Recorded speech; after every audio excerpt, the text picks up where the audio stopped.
आपके एटीट्यूड से हो गया है इनका ईगो तहस नहस। इसलिए हो गया क्योंकि इनको समझ में आ गया है कि आप जिस तरीके के पर्सन हैं वैसा पर्सन इनकी लाइफ में कोई हो ही नहीं सकता, वैसा पर्सन कोई इनकी लाइफ में आ ही नहीं सकता। और अब जब ये पहले जिस तरह से आपको इग्नोर कर रहे थे उस तरह का इग्नोरेंस इनको देना बहुत भारी पड़ गया है। क्या हो रहा है, क्यों हो रहा है, देखिए इस रीडिंग में। हेलो एवरीवन, डिवाइन चैरिटेबल में आप सभी का स्वागत करती हूँ। मैं हूं निधि। कैसे हैं आप? आई होप आप सभी स्वस्थ होंगे, सुखी होंगे और सुरक्षित होंगे। आज की जो रीडिंग है वो कलेक्टिव जनरल रीडिंग है, टाइमलेस रीडिंग है। टॉपिक आपके पर्सन की करंट फीलिंग्स आपको लेकर के क्या है हम यहाँ देखेंगे। आपको रहना है पॉजिटिव, कर देना है वीडियो को लाइक, चैनल को सब्सक्राइब अगर अब तक नहीं किया है तो चलिए देख लेते हैं आपके पर्सन की थॉट क्या है इस समय। आपके पर्सन आपके बारे में क्या सोच रहे हैं, किस तरीके की चीजें उनके मन में है। तो सबसे पहला कार्ड यहाँ पर आ गया है 5 ऑफ वॉन्ड्स का। तो मैं कार्ड आपके सामने रख देती हूँ सारे। यहाँ पर है जस्टिस का कार्ड, ओके। यहाँ पर है 10 ऑफ पेंटिकल्स का कार्ड। यहाँ पर है 7 ऑफ कप्स का कार्ड, ओके। यहाँ पर है पेज ऑफ पेंटिकल्स का कार्ड। यहाँ पर है पेज ऑफ सॉर्ड्स का कार्ड। यहाँ पर है 6 ऑफ पेंटिकल्स का कार्ड। यहाँ पर है 7 ऑफ सॉर्ड्स का कार्ड। यहाँ पर है किंग ऑफ सॉर्ड्स का कार्ड।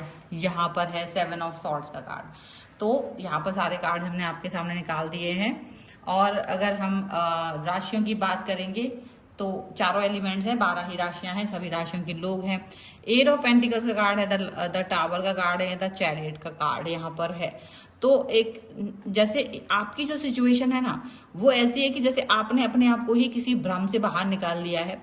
आपने अपने आप को ही स्ट्रॉन्ग स्टेबल दिखा दिया है। आपने अपना एटीट्यूड, जो आपका एटीट्यूड है वो बहुत ज़्यादा स्ट्रॉन्ग स्टेबल ऐसा दिख रहा है कि आपके जितना जो एटीट्यूड होगा अब किसी के अंदर नहीं हो सकता, ठीक है।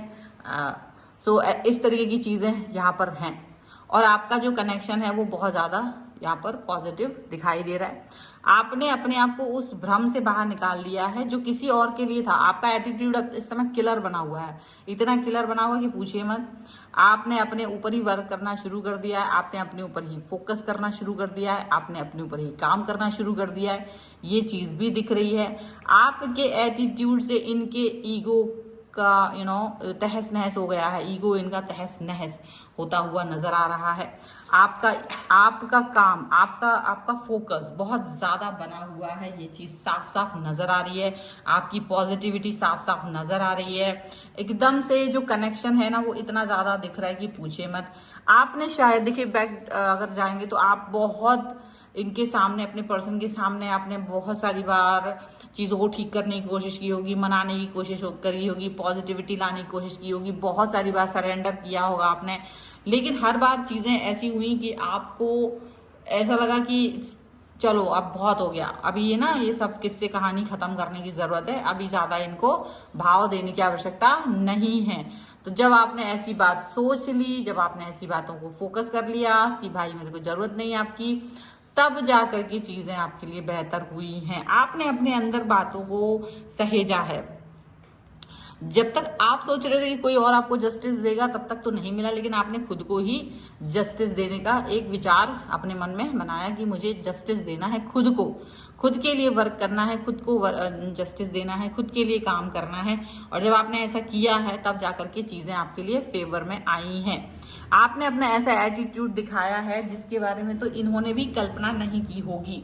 इन्होंने भी ये नहीं सोचा होगा कि आप जैसा एक पर्सन जो इनको इतना ज़्यादा इनके पीछे पीछे घूमता रहा है, वो इंसान इनको एक एटीट्यूड दिखाएगा। अब देखो एटीट्यूड उनको लग रहा है, आपने तो बहुत मौके दिए, आपने तो बहुत बार इनके सामने चीज़ों को ठीक करने की कोशिश की, इनको मौकों पर मौके दिए, इनके मतलब ऐसा कोई ये नहीं कह सकता कि आपने मौका नहीं दिया। आपने बहुत चीज़ें की जो ये सोच भी नहीं सकते थे।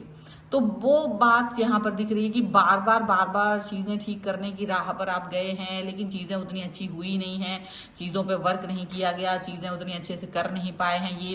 तो जब ऐसा कुछ हुआ है ना तब आपको लगा कि this is too much now, अभी ये बहुत कुछ हो गया, ये बहुत ज्यादा हो गया है और अब मुझे शायद चीजों पर काम करने की जरूरत है, शायद मुझे अब ये इतना भी मुझे इनको मौका नहीं देना चाहिए कि ये मेरे सर पे चढ़ जाएं। आपने ये बात बिल्कुल साफ साफ कही, ये बात आपने सिर्फ अपने मन में नहीं रखी, आपने ये बात साफ साफ बोली, ये बात आपने साफ साफ कही।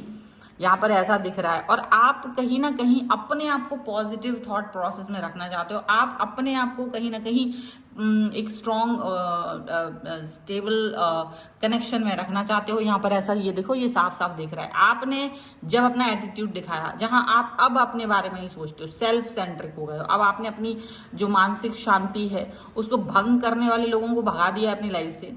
आपने सोच लिया कि भाई बहुत हो गया, दिस इज टू मच। एक लाइन होती है, एक लिमिट होती है, और आपका जो एटीट्यूड है वो बहुत पावरफुल नजर आ रहा है। जहां आप सिर्फ अपने बारे में सोच रहे हो, आप फालतू की एकदम से कोई भी फालतू की बातें, आपने कोई भी फालतू की बातें नहीं करनी है, आपने सोच लिया है। आपने एक भी चीज ऐसी नहीं करनी है जो आपको लगता था कि यार नहीं ये चीज होनी चाहिए थी। मतलब जब आपने ये ना ऐसा कुछ भी सोच लिया ना, ये चीज आपको कहीं ना कहीं बहुत पॉजिटिव तरीके से लेके जा रहा है और आपको ऐसा लगता है गुड लक।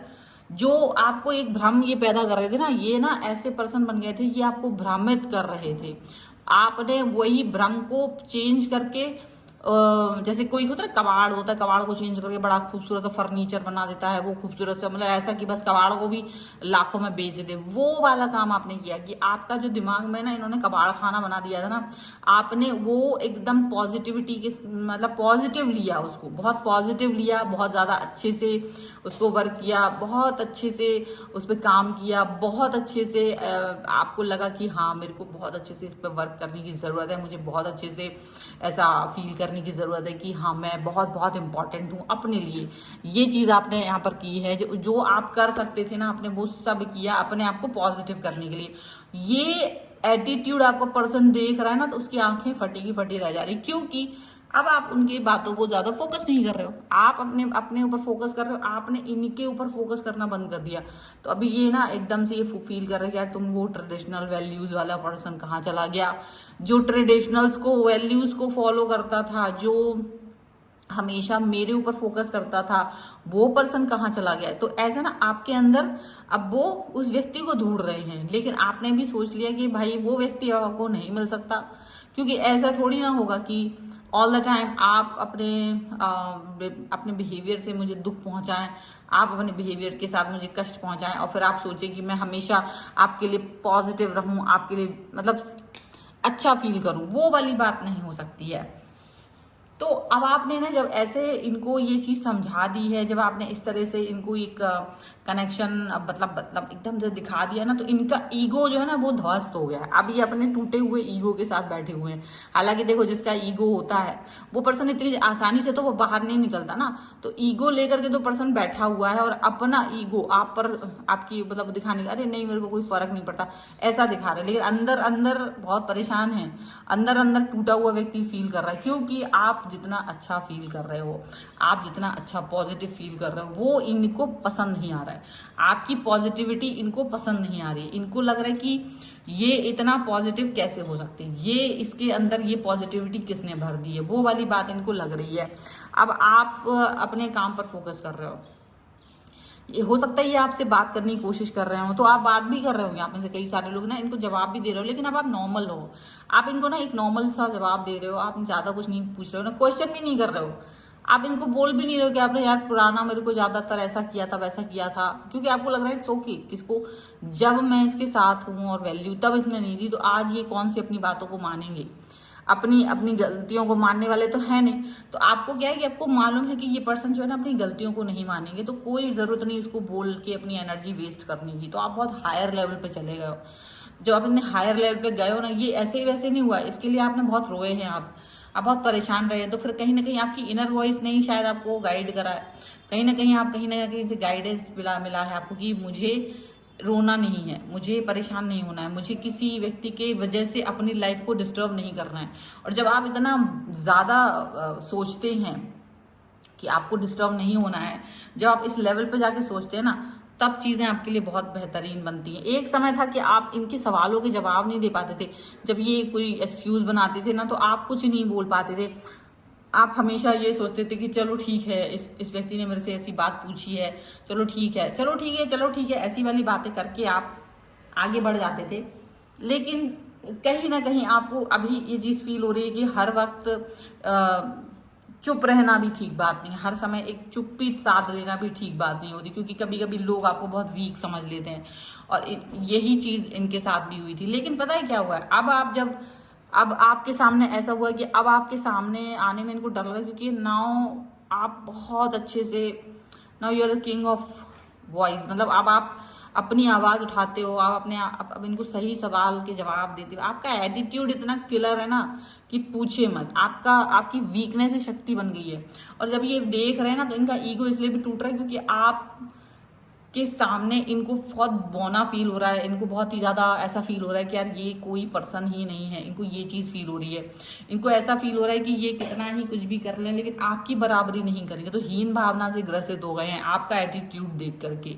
ये भी हो सकता है क्योंकि इनको लग रहा है कि जहाँ मैं इसको भ्रम कर रहे थे, जहाँ मैं ये इसको टाइम नहीं दे रहा था, जहाँ मैं इसको कहीं ना कहीं बहुत डाउन फील करा रहा था, वो चीज़ इनको फील ही नहीं हो रही है। मतलब आपने वो चीज़ फील करना ही बंद कर दिया है, आपने ये चीज़ को फील करना ही बंद कर दिया, आपने पॉजिटिविटी को फील करना शुरू कर दिया, आपने नेगेटिविटी को फील करना बंद कर दिया। बिकॉज आपको लगता है कि मुझे नेगेटिव होने की ज़रूरत ही नहीं है, मुझे कोई व्यक्ति नेगेटिव फील नहीं करा सकता, मुझे किसी व्यक्ति के अंदर इतनी ताकत नहीं है कि वो मुझे नेगेटिव फील करा सके, किसी व्यक्ति के अंदर ये इतनी ताकत नहीं है कि वो मेरे लिए मुझे डाउन फील करा सके, किसी व्यक्ति के अंदर ये ताकत नहीं है। तो वो चीज़ जब आप होती ना, जब वो चीज़ ऐसे दिखती है, वो ही चीज़ आपको यहाँ पर फील हो रही है, वही चीज़ आपके लिए इम्पोर्टेंट है। तो ये आपको समझना होगा, ये आपको जानना होगा कि आप में पावर कितनी ज़्यादा है, आप कितने ज़्यादा शक्तिशाली व्यक्ति हैं, आप कितने ज़्यादा महत्वपूर्ण व्यक्ति हैं खुद के लिए। अच्छा, जब आपने अपने आप को महत्वपूर्ण व्यक्ति समझ लिया ना, तभी सारी चीज़ें बदली हैं। ठीक है, कुछ और कार्ड्स भी देख लेते हैं यहाँ पर। Angels, universe and divine, please guide करिए मुझे और बताएं कि क्या गाइडेंस है आपकी तरफ से। तो देखिए, अट्रैक्शन का कार्ड है सबसे पहला। ओके, यहाँ पर है रिलीजियस फैक्टर और यहाँ पर है न्यू लव का कार्ड। ओके, तो आप देख सकते हैं आपके पर्सन आपके साथ प्लेफुलनेस फील करना चाहते हैं। मतलब देखो, अब क्या होता है ना, जब एक इंसान अपनी गलती की वजह से अपने पर्सन को खो देता है, तब वो उसकी वैल्यू करता है, तब वो उसके बारे में बहुत कुछ सोचता है, तब उसे लगता है कि शायद मुझे इस व्यक्ति के साथ काम करना चाहिए था, तब उसे लगता है कि मुझको इसके साथ पॉजिटिव फील करना चाहिए था। वो पॉजिटिविटी, वो चीज़ें ना अपने आप ही, जब तक आप किसी के साथ घूमते हो ना तो वो उसको कोई चीज़ वैल्यू नहीं होती है। लेकिन जब आप उसके लिए फील करते हो कि अट्रैक्ट फील करना, वो आपकी तरफ अट्रैक्ट फील करने लगते हैं, वो आपकी तरफ अट्रैक्ट फील कर रहे हैं। अब भले उनका ईगो तहस नहस हो गया, तो तहस नहस भी इसीलिए हुआ है क्योंकि आप इतना ज़्यादा पॉजिटिव हो उनके लिए। और जब आप इनके लिए पॉजिटिव हो तब ये ज़्यादा व्यक्ति ये बात को फील करते हैं। अब कहीं ना कहीं इनको ये चीज़ भी अंदाजन लग रही है, इनको ये चीज़ भी समझ में आ रही है कि मेरे को आपके साथ कनेक्ट रहना चाहिए था, लेकिन आप आगे बढ़ चुके हो। अब आपकी लाइफ का जो इन्फ्लुएंस है वो कहीं ना कहीं अलग तरीके का है, आप कहीं ना कहीं पॉजिटिव हो, आपका रिलीजियस फैक्टर्स इतने ज़्यादा क्लियर हैं कि अब आप इस व्यक्ति के लिए परेशान नहीं हो रहे, बहुत ज़्यादा आपके अंदर एक पॉजिटिविटी आ रही है। अच्छा, ये इनके मन में एक डर पैदा कर रहा है न्यू लव का, कि कहीं आपकी लाइफ में कोई नया व्यक्ति ना आ जाए। अब आप इतने अट्रैक्टिव जो लग रहे हो, या इनके मन में आपके प्रति प्यार की भावनाएं जाग रही हैं, वो एक अलग चीज़ है कि अब आप इसको एंटरटेन करोगे कि नहीं करोगे, क्योंकि आप बहुत आगे बढ़ चुके हो। तो जहाँ आप आगे बढ़ जाते हो एक चीज़ को पीछे छोड़ करके, तो फिर वो एक बड़ी बात है कि अब वापस से आप उस चीज़ को, उस व्यक्ति को अपनी लाइफ में एंटरटेन करने वाले हो या नहीं करने वाले हो। क्योंकि ये ज़रूरी नहीं है कि आप एक बार जिस चीज़ को छोड़ दो वापस से उस व्यक्ति की तरफ वापस जाओ या उस सिचुएशन की तरफ वापस जाओ, ये बिल्कुल ज़रूरी नहीं होता है। ये एक अलग तरीके की सोच होती है, ये एक अलग तरीके की थॉट प्रोसेस होती है। ठीक है, तो ये है फिलहाल की रीडिंग। अगर आप इस पर क्लेम करना चाहते हो, वीडियो लाइक कर दीजिए, चैनल सब्सक्राइब कर सकते हैं और लिख सकते हैं एटीट्यूड ध्वस्त 1111। और आप अगर अपनी किसी भी पर्सनल क्वेश्चन की पर्सनल रीडिंग चाहते हैं तो आप आ सकते हैं। व्हाट्सएप नंबर आपकी स्क्रीन पर है। और चलने वाला है एक ऑफर रिमेंडिंग डेज के लिए, मई का जितने भी दिन हैं उसमें एक ऑफर ये चलने वाला है जो बहुत बड़ा ऑफर है। अगर आप अपनी 1000 की एक रीडिंग बुक करते हैं तो उस पर आपको 300 की एक रीडिंग फ्री मिलेगी। और एक बहुत बड़ी रीडिंग्स है, ये दोनों ही रीडिंग्स बड़ी हैं। तो 1000 की रीडिंग पर आपको 300 की रीडिंग फ्री मिलेगी। और ये अवेल करने के लिए आपको ये वाला वीडियो की लिंक जो है मुझे व्हाट्सएप पर शेयर करनी पड़ेगी ताकि आप इस रीडिंग के इस पैकेज को ले पाओ, ठीक है। और व्हाट्सएप नंबर आपकी स्क्रीन पर है ही, तो आप जल्दी से जाके ये ऑफर ले लीजिए पर्सनल रीडिंग का। और आप कुंडली दिखवाना चाहते हैं, vastu, numerology and tarot card कुछ भी करवाना चाहते हैं उसके लिए भी आप आ सकते हैं। और आपके लिए दूसरा वाला ऑफर है, अगर आप कुंडली से भी क्वेश्चन पूछ रहे हैं तो आप एक क्वेश्चन की जो रीडिंग है वो है हमारी 100 and 500 रुपीज, 1500 रुपीज, 1500 रुपए। और अगर आप ये रीडिंग बुक करते हैं तो ऑफर के तहत आपको 3 क्वेश्चंस का पैकेज इसमें दिया जाएगा। आपके कोई भी 3 क्वेश्चंस के जवाब आपकी एक कुंडली के उसमें दिया जाएगा, ठीक है। ये 2 ऑफर हैं, इसको अवेल करने के लिए भी आपको ये वीडियो का लिंक शेयर करना होगा। और आप मुझे इंस्टाग्राम मेरे दूसरे चैनल पर फॉलो कर सकते हैं, सभी का लिंक आपको डिस्क्रिप्शन बॉक्स में मिल जाएगा। मिलते हैं एक नई रीडिंग के साथ जल्द ही, तब तक देखते रहिए divine tarot 777। Thank you for watching, bye.